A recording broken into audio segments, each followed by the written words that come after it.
Bonjour. Bonjour. Euh, écoutez, je suis une mère de famille. Je suis la maman de deux grands jeunes garçons. Je suis médecin, je suis psychiatre. Je suis également écrivaine. Et je suis franco-tunisienne, c'est-à-dire que j'ai grandi en Tunisie, je suis née en Algérie, à Alger plus exactement, j'ai grandi en Tunisie et je vis depuis fin 94 à Paris, où je suis mariée avec un Français. Qu'est-ce qu'une femme? C'est une vaste question.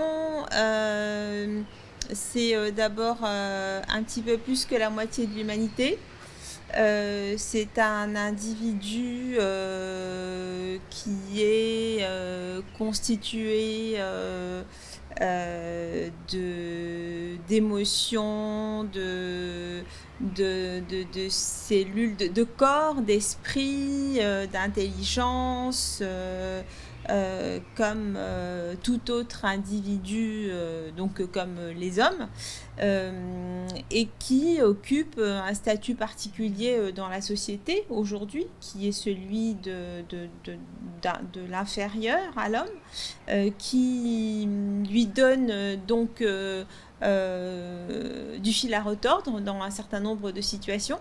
Et une des particularités également, mais nous pourrions dire que c'est également la particularité des hommes, c'est que nous n'avons pas la même constitution physiologique et donc hormonale, organique, et que nous ne sommes pas, je dirais, programmés, même si c'est un terme qui est discutable, pour les mêmes choses dans nos vies, tout du moins corporelles. Je pense effectivement que les femmes des villes se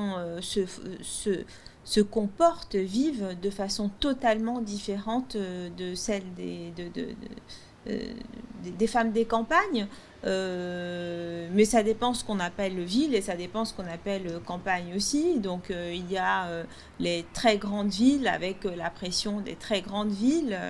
Il y a les villes moyennes avec un petit peu moins de pression. Il y a les campagnes totalement désertes, désertifiées. Il y a les campagnes où les femmes arrivent à se constituer une certaine je dirais communauté, un réseau d'entraide.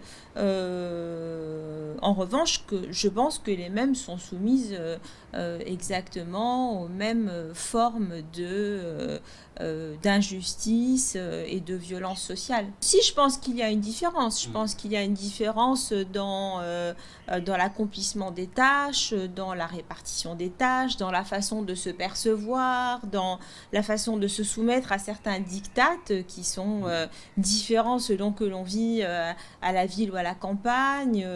Les codes sont totalement différents et on sait à quel point une femme qui ne respecte pas les codes est une femme qui est régulièrement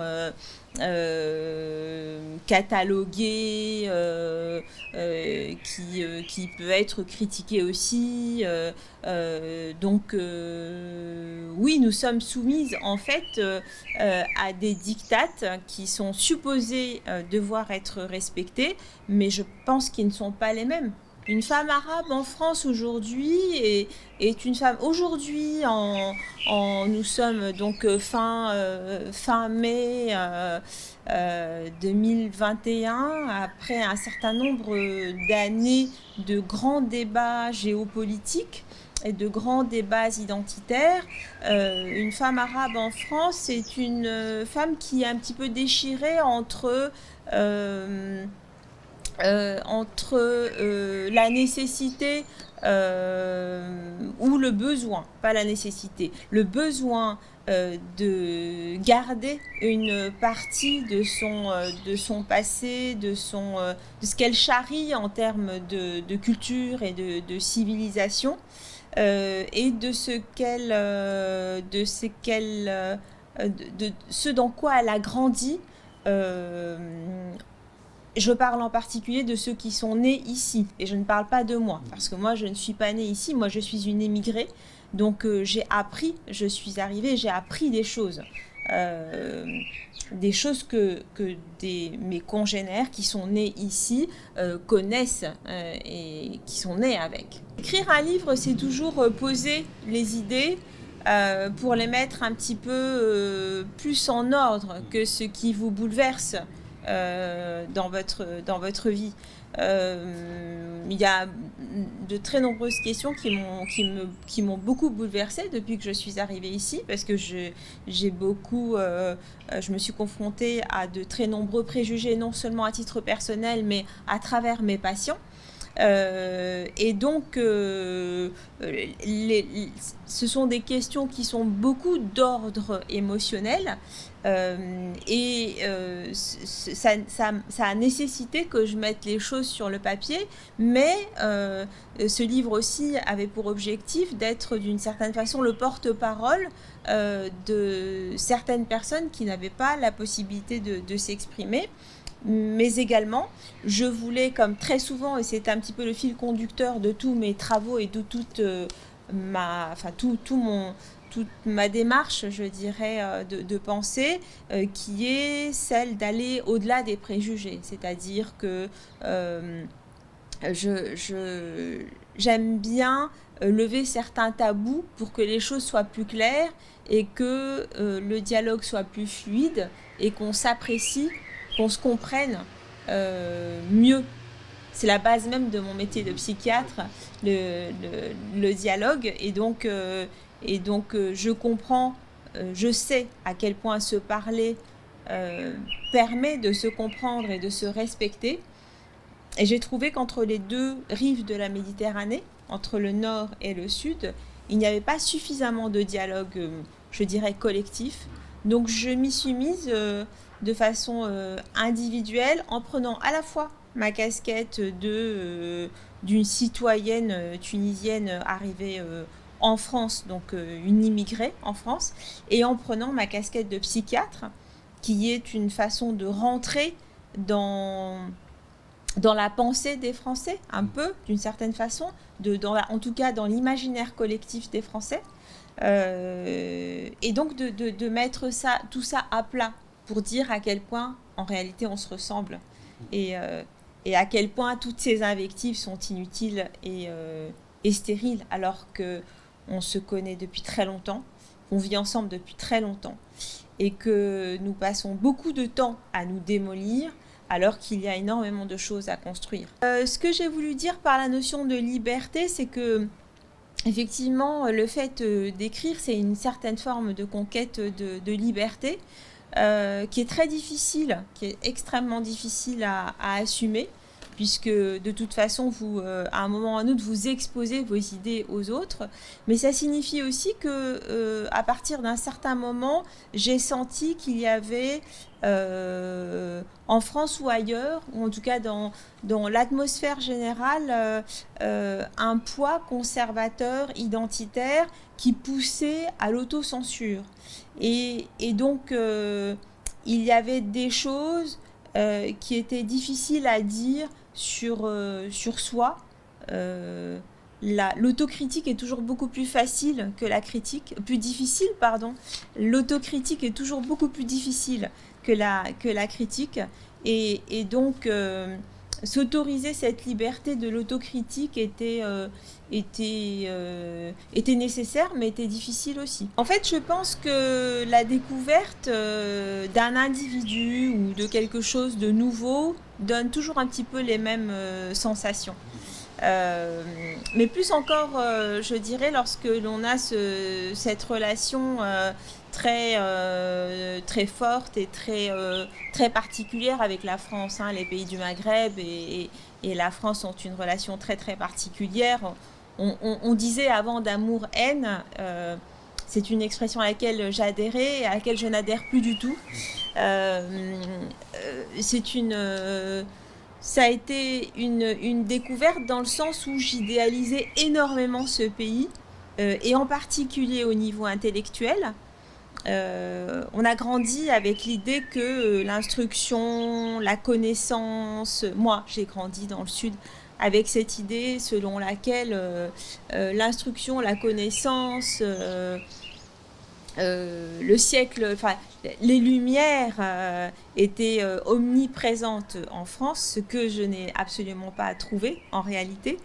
Il y a énormément de gens instruits à qui je dois beaucoup, mais ils sont aussi nombreux que ceux que j'ai côtoyés dans mon pays, en Tunisie, à qui je dois beaucoup aussi. Hélas, oui. Hélas, oui. La main de Fatma a plusieurs explications. Moi, j'aime à penser que c'est une stylisation de Tanit qui est la déesse de la fertilité et qui, d'une certaine façon, représente un petit peu Carthage, la Tunisie. C'est une déesse punique. Elle existe, on retrouve des mains de Fatma en Corse, en Sicile, dans tout le bassin méditerranéen. C'est un 5 et le 5 est une protection contre le mauvais œil, donc est un porte-bonheur. Et il est associé aujourd'hui à la religion musulmane, alors qu'en fait c'est un symbole qui est totalement païen, je dirais. Et vous verrez que beaucoup de juifs de Méditerranée, il m'a semblé avoir vu une main de Fatma sur le bureau de Pérez.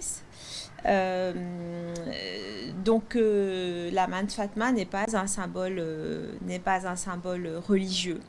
Et il est vrai que aujourd'hui tout devient religieux et donc on attribue énormément de religiosité à des choses qui ne le sont pas.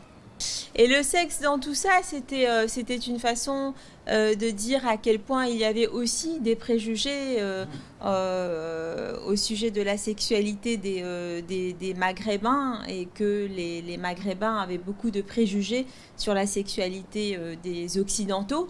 Et je suis, je crois, assez bien placée pour penser que les sexualités sont universelles, les difficultés sexuelles sont universelles, et que je m'érigeais également sur la notion de misère sexuelle qui serait plus importante dans les pays du Sud, alors que je réalise à quel point les relations affectives et sexuelles sont difficiles à entamer aussi en France.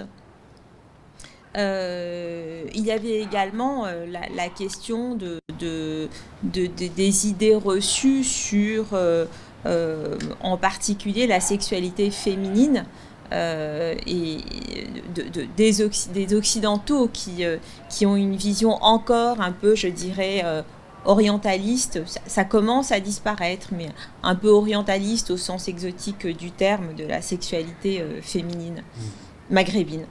La femme et le voile, en tout cas pour moi, elle a un début et j'ai beaucoup évolué parce que je viens d'un pays où l'ancrage féministe est très important. Nous avons comme étendard du féminisme Habiba Mencheli, qui était une féministe qui a enlevé son voile depuis les années 20 en plein milieu de l'Assemblée nationale, un syndicaliste qui a parlé du féminisme dans l'islam, Bourguiba qui a enlevé le voile des femmes. Et donc c'est vrai que nous, femmes tunisiennes, on se différencie des autres maghrébines par ce fait-là, c'est que nous avons grandi sans voile, je dirais, et que nous avons grandi avec cette idée selon laquelle le voile était un sujet d'assujettissement. Et lorsque je suis arrivée ici, je suis arrivée avec cette idée-là, effectivement. Et avec le temps, que ce soit dans le nord ou dans le sud de la Méditerranée, je réalise que le voile a autant de sens que de sens que chacune des femmes voudrait lui donner. Et donc, effectivement, aujourd'hui, je pense que moi, je suis contre le port du voile, mais je suis contre l'interdiction du port du voile. parce que c'est un sujet qui est devenu un instrument politique de racisme. Oui, en fait, il est plus politique que philosophique ou autre. Complètement, Voilà. complètement. J'ai un certain nombre de patientes voilées qui ont des vies, j'ai presque envie de dire, absolument plus délurées que n'importe quelle autre femme non voilée, et d'autres qui ont des vies totalement ascétiques, comme leur foi et leur croyance le leur impose. Donc c'est pour ça que je disais, il y a autant de femmes voilées que de notions de pourquoi est-ce que je porte le voile. Il y a cette dimension aujourd'hui, la dimension de revendication identitaire, à mon sens, prend plus de place qu'autre chose. Le français est-il raciste? Non. Des Français sont racistes? Oui. Les Arabes sont-ils racistes? Non. Des Arabes sont racistes? Oui. Vous aurez compris qu'en fait aussi, l'objectif de ce livre, c'est d'aller à l'encontre des généralisations. Et donc, non, je pense que... En revanche, je pense que le repli identitaire aujourd'hui est universel. Enfin, hélas, pas universel, mais je pense que le repli identitaire est extrêmement diffus dans le monde. Et de ce fait-là, oui, le rejet de l'autre différent se rencontre de plus en plus, à mon grand désespoir. La femme musulmane, d'abord, il n'y a pas une femme musulmane, il y a plusieurs femmes musulmanes. Il y a plusieurs façons de vivre sa culture ou sa foi musulmane. S'il est possible, oui, j'en suis la preuve. Et le nombre de mariages mixtes en France dans ce sens-là est, je crois, un des plus nombreux dans le monde occidental. Donc oui, il est possible.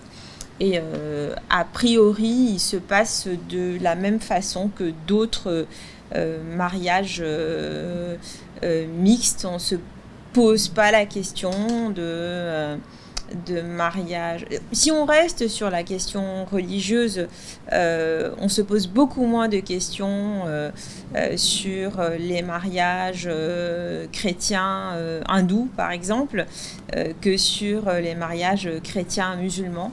C'est dire une fois de plus à quel point la question de l'islam devient une question politique et presque empêche en fait les relations normales en fait qui peuvent aller de soi. Si on se bat pour le statut des femmes, on se bat forcément pour le progrès d'une société. Et moi, je suis pour une société progressiste. Alors oui, parce que je suppose que vous faites allusion à l'association de mon prénom, qui est un prénom typiquement arabe et musulman, et au nom que j'ai choisi de prendre, qui est celui de mon mari, qui est typiquement catholique, aristocrate breton. J'aurais pu ne pas prendre le nom de mon mari, mais j'ai voulu faire un pied de nez et au nord de la Méditerranée et au sud de la Méditerranée pour leur dire je vous renvoie vos préjugés. Et c'est aussi le sous-titre de votre livre. Oui. Absolument. Non, mais c'est aussi important.